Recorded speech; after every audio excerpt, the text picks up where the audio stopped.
Uma entrevista exclusiva com o presidente da República, Jair Messias Bolsonaro. Presidente, agradecemos muito por ter nos recebido tão bem aqui e começo essa entrevista perguntando sobre a saúde do senhor, que essa semana o senhor aí teve um susto. Como está a sua saúde? 100%. Pode continuar a entrevista. Espírito de atleta, né, presidente? Presidente, já estive com o senhor em outras oportunidades. Fizemos uma live sobre Cuba, contando a minha história, toda a situação de Cuba, sobre a saúde, educação. E recentemente eu fui até Roraima para fazer uma matéria sobre a imigração dos venezuelanos, os refugiados venezuelanos, sobre o socialismo.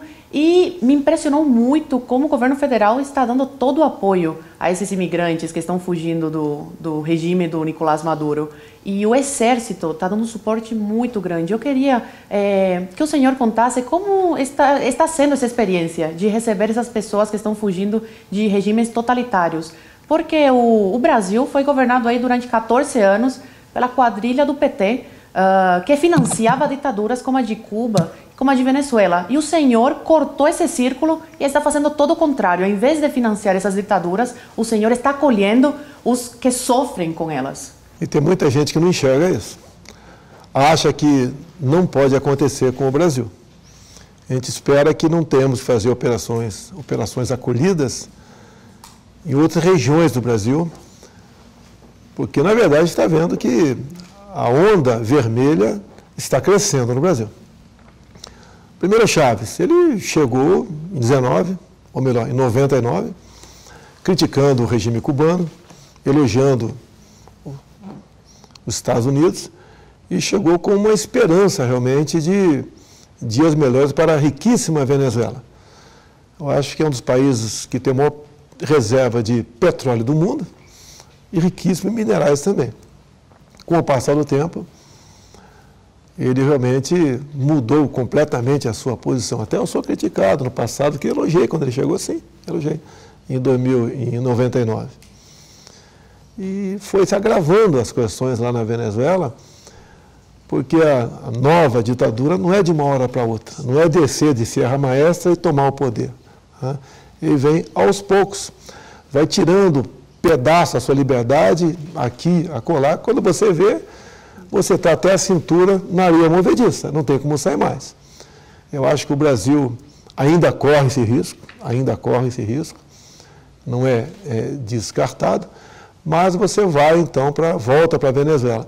Quando o regime começa a se agravar, as pessoas mais ricas fogem, ou para alguns países alguns estados norte-americanos, ou para outros países aqui da América do Sul que falam a mesma língua. E com o passar do tempo, sobram os pobres. E isso começou a se agravar em 2018. A fuga em massa de venezuelanos para o Brasil, a pé. Grande parte mulheres que sofriam abuso ao longo das suas viagens, que eram mineradas também, e chegavam com seus filhos no Brasil. Chegavam em Roraima. Aqui no Brasil, algumas pessoas queriam que a gente selasse a fronteira. A gente não pode cometer um ato de desumanidade dessa forma. Então, como disse para você, começou lá atrás a Operação Acolhida, adentrou o nosso governo. Hoje nós gastamos mais de R$1 bilhão para atender as pessoas que chegam em busca de comida, o atendimento. O Exército está fazendo um excelente trabalho lá. É sempre nessas missões aí incertas, e não previstas, as Forças Armadas têm que estar na frente. Sim. Não tem como você trabalhar sem as suas Forças Armadas. O próprio general Pazuello foi uma pessoa que trabalhou nessa operação. E eu visitei os abrigados que estão lá em Boa Vista, capital de Roraima. Não fui para Pacaraima porque me avisaram que poderia ter um problema de segurança, Sim, porque não existe segurança 100% precisa, não existe isso aí. E mais também que se agravaria porque o político local de Roraima, ele quer se ver livre do problema, é natural se ver livre do problema. Mas está servindo, por um lado, para mostrar para o brasileiro onde nós poderíamos chegar, se a esquerda tivesse continuado no poder do Brasil. Sim. E é triste você ver crianças da idade da minha filha, 11 anos, e mais novas, né? Até pessoas já estão nascendo no Brasil, nessa situação de quase indigência. Em grande parte nós estamos interiorizando essas pessoas para outros estados, já chegam para trabalhar. O senhor vem sofrendo algumas críticas em relação a essa acolhida, você dando suporte financeiro, né, de moradia a esses venezuelanos, e não só a oposição, como pessoas que apoiam o seu governo falam que o senhor dá esse suporte a imigrantes e não ao próprio povo brasileiro. Eu queria que o senhor contasse um pouco sobre, nesses quase 4 anos de governo, o que o senhor tem feito para ajudar os pobres brasileiros. A primeira questão de receber alguns de fora. Estamos recebendo também alguns afegãos no Brasil. E alguns países têm esses problemas, que vêm de muito tempo. E acredito que o que a gente faz não é acolher em massa, né? Mas é acolher uma parte dessas pessoas por questão humanitária. Acusações eu sofria no passado de xenofobia, como se eu detestasse estrangeiros. Afinal de contas, né? Eu acho que recebi acusação de tudo no passado, que se possa imaginar. O que mais nós queremos, como já disse, é que nós não tenhamos que ir para outro país no futuro. Sim. E alguns acham que isso nunca vai acontecer. Aí está o perigo. Acredito que todos os indícios, os fatos que vem acontecendo no Brasil nos últimos anos, são mais do que suficientes para as pessoas ficarem preocupadas. Nós não podemos falar que a nossa paz aqui vai ser eterna no Brasil. Nós vamos continuar com essa propriedade privada minha, com esse direito de ir ao culto e professar a fé que bem desejar, direito de ir e vir, porque alguns desses direitos já foram arranhados. Por exemplo, por ocasião da pandemia, fecharam-se igrejas. Sim. Geralmente, os governadores mais de esquerda fizeram isso aí. O direito de ir e vir também se fez presente aqui com toque de recolher, lockdown, botando a respectiva força de segurança estadual ou municipal, via guarda municipal, para tirar as pessoas da rua, para mantê-las dentro de casa, sem qualquer preocupação se a geladeira daquela pessoa tinha uma coisa lá dentro ou se ele tinha alguma poupança para poder sobreviver. No meu entender, foi um trabalho orquestrado também para tentar, pela economia, me desgastar. Sim. Porque é comum, num país como o Brasil, tudo o que acontece é a pessoa apontar primeiro para o presidente da República. Ele é o responsável. Preço de combustível. As pessoas estão começando a entender de onde vem essa equação do preço do combustível. E subiu no mundo todo, mas no Brasil a sua alta se deve em razão do imposto estadual, ICMS. Sim. Que eu estou há 4 meses junto ao Supremo, tentando fazer que um dispositivo constitucional seja cumprido. E não consigo ir para frente. Agora, qualquer ação contra mim, e não mais de 15 dias, julgada. E 99% das vezes são contra a minha pessoa. Ajudar o povo brasileiro. Nesse momento de crise que passamos aí, de março de 2020 para cá, demos auxílio emergencial. Só no ano 2020, de auxílio emergencial, nós gastamos o equivalente a 13 anos de Bolsa Família. Você não vai falar que nós não pensamos nos mais humildes. Só, no meu entender, por causa disso, que não tivemos problemas mais graves no Brasil, como, por exemplo, saque em supermercado, que era muito comum, você vê até há pouco tempo atrás, incêndio em ônibus, tá? Arrastões. Conseguimos evitar com isso aí. Conseguimos manter a economia viva também com programas atendendo a pequenas e microempresas, como, por exemplo, agora, o veto meu na não renegociação não foi maldade minha. Eu tinha 2 problemas. A fonte de recursos para compensar aquilo, se não respondo diante do artigo 85 da nossa Constituição, crime de responsabilidade, e também havia uma oportunidade de ser julgado eleitoralmente. Só que maravilha, para a atual composição do TSE, um julgamento nesse sentido, está fazendo uma bondade em período eleitoral, onde a lei proíbe isso daí, determinei ao Ministério nosso que resolvesse esse problema, né? E, se não for possível resolver legalmente, tem o Parlamento, que eu tenho certeza que o Parlamento vai derrubar o veto.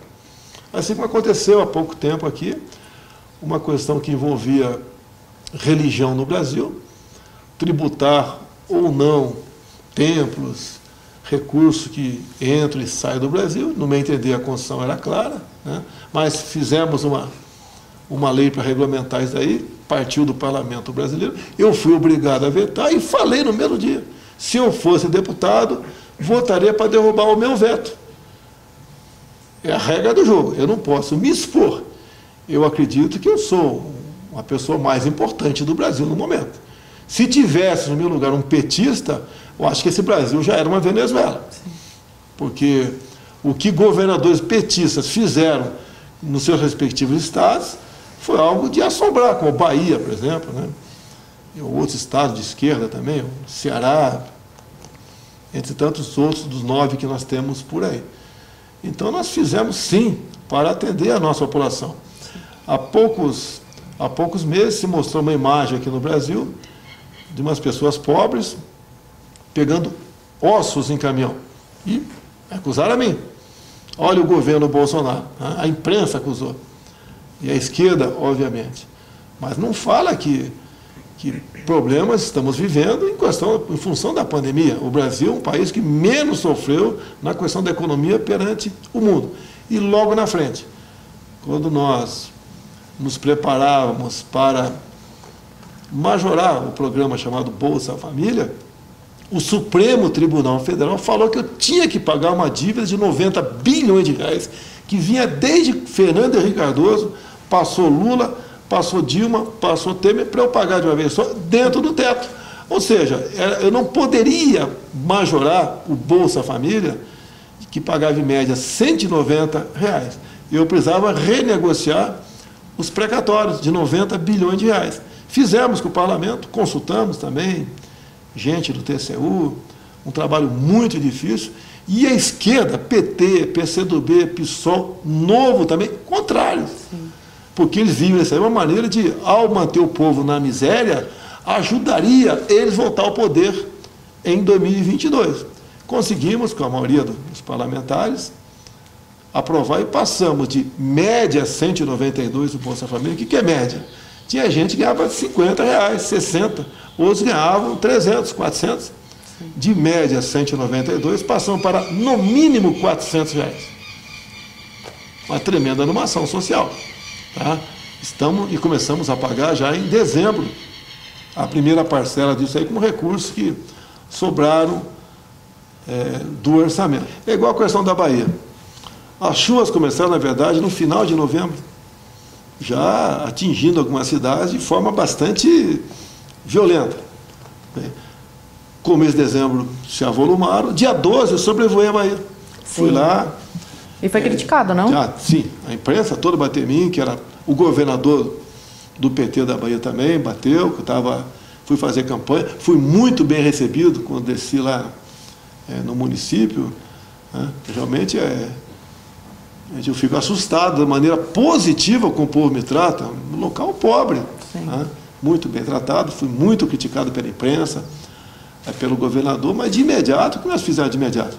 Com o auxílio do Rogério Marinho, do outro ministro nosso da Cidadania, que é o João Roma, junto com a Caixa Econômica Federal, já providenciamos de imediato pagar um valor devido do Fundo de Garantia às populações daqueles municípios.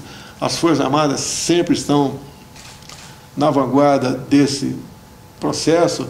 Liberamos de imediato 200 milhões de reais para recuperar os estragos, né?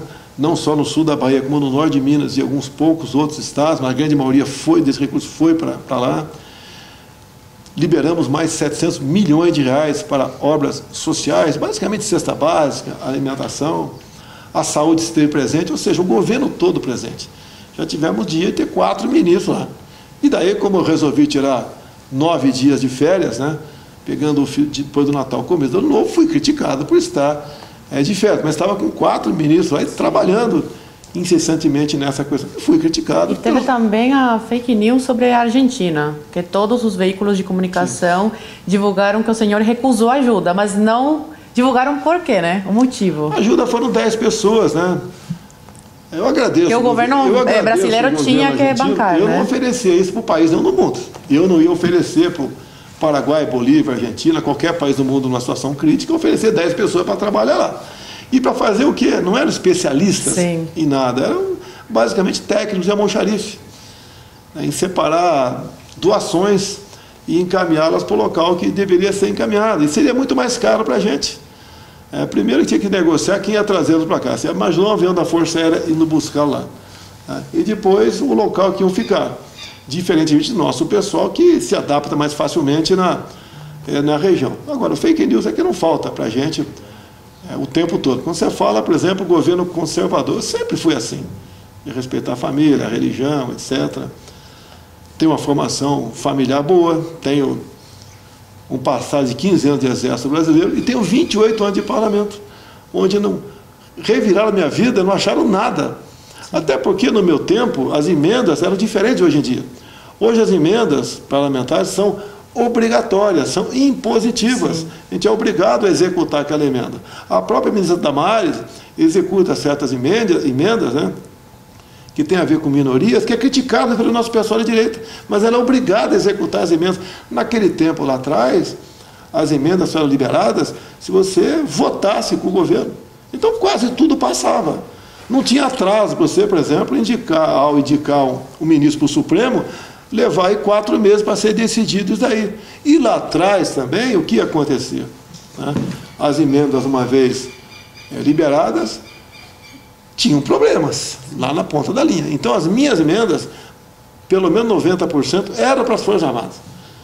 E outros 10% também buscava atender um prefeito, uma Santa Casa. A gente vigiava muito isso daí. Então, nunca tinha problemas de acusação de qualquer desvio na Câmara. Até o momento que a Câmara passou com 150 deputados sendo investigados num desvio na compra de ambulâncias, né? Entre outros momentos.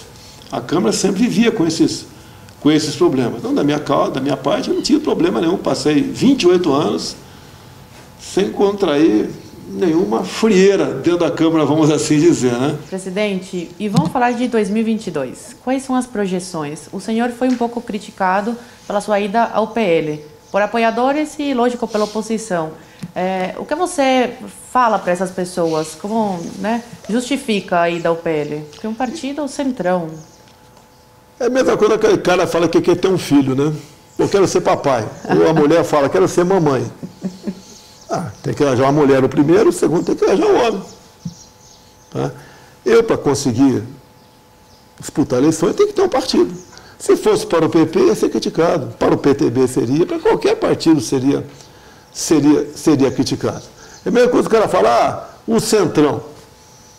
Pô, vocês votaram num cara que foi do Centrão. Eu fui do PP por muito tempo.